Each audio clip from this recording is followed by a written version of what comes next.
दोस्तों, कयामत से पहले याजूज माजूज निकलेंगे। याजूज माजूज बिल्कुल वहशी और जंगली होंगे। आज की इस वीडियो में हम आपको बताएंगे कि याजूज माजूज कयामत से पहले कब निकलेंगे और इस वक्त याजूज माजूज कहाँ है और कैसे ये मखलूक पैदा हुए। दोस्तों, हजरत ज़ुल्करनैन एक अल्लाह के वली थे। अल्लाह ताला ने इनको तमाम रवे ज़मीन की बादशाही अता फरमाई। हजरत ज़ुल्करनैन ने पुरानी किताबों में पढ़ा था कि साम बिन नूह अलैहिस्सलाम के ज़माने में एक शख्स आब हयात के चश्मे से पानी पी लेगा तो उसको कभी मौत ना आएगी। इसलिए हजरत ज़ुल्करनैन ने मगरिब का सफ़र किया। आपके साथ हजरत खज़र अलैहिस्सलाम भी थे। हजरत खज़र अलैहिस्सलाम तो आब हयात के चश्मे पर पहुंच गए और उसका पानी पी लिया, मगर हजरत ज़ुल्करनैन के मुक़द्दर में नहीं था और वो आबी हयात के चश्मे से पानी पीने से महरूम हो गए। उसके बाद हजरत ज़ुल्करनैन ने 3 सफ़र किए। पहला सफ़र मगरिब की तरफ, दूसरा सफ़र मशरिक़ की तरफ और फिर आपने शमाल की तरफ सफ़र किया।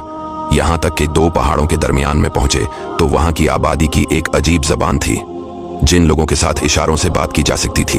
इन लोगों ने हजरत ज़ुल्करनैन से याजूज माजूज के मजालिम की शिकायत की और आपकी मदद के तालिब हुए। अब याजूज माजूज कौन थे, जरा गौर से सुनिएगा। ये याफिस बिन नूह अलैहिस्सलाम के औलाद में से एक फसादी गिरोह है और इन लोगों की तादाद बहुत ही ज्यादा है। ये बिल्कुल वहशी और जंगली है, जो बिल्कुल जानवरों की तरह रहते हैं।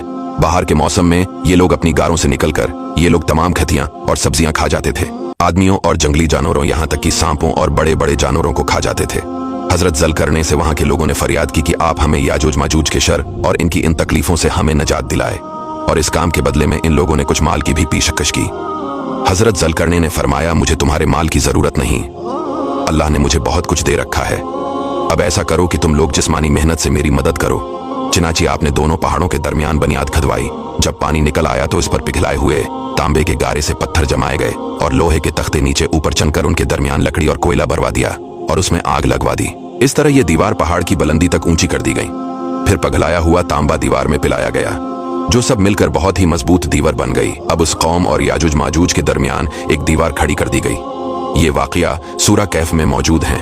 दोस्तों, क्या आपको मालूम है वो दीवार आज भी कायम है। याजूज माजूज आज भी मौजूद हैं।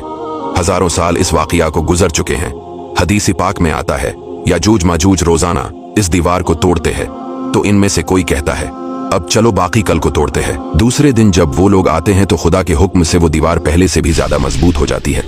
अब इस दीवार के टूटने का जब वक्त आएगा कयामत से पहले, तो इनमें से कोई कहेगा कि अब चलो इंशाअल्लाह कल इस दीवार को तोड़ डालेंगे। इन लोगों की इंशाअल्लाह कहने की बरकत से दूसरे दिन दीवार टूट जाएगी। दीवार टूटने के बाद याजूज माजूज बाहर निकल पड़ेंगे और जमीन में हर तरफ कत्ल गारत और फितना बर्पा करेंगे। चश्मों और तालाबों का पानी पी डालेंगे, जानवरों और दरख्तों को खा डालेंगे, जमीन में हर तरफ फैल जाएंगे, मगर मक्का, मदीना और बीतुल मुक़द्दस में ये दाखिल ना हो सकेंगे। फिर हजरत ईसा अलैहिस्सलाम की दुआ से इन लोगों की गर्दनों में कीड़े पैदा हो जाएंगे और ये सब के सब हलाक हो जाएंगे। याजूज माजूज का ये कहना इंशाअल्लाह कल आकर दीवार तोड़ डालेंगे, तो इंशाअल्लाह की बरकत से वो दीवार भी टूट जाएंगे। दोस्तों, वीडियो को दूसरों तक शेयर जरूर कीजिएगा और चैनल को फॉलो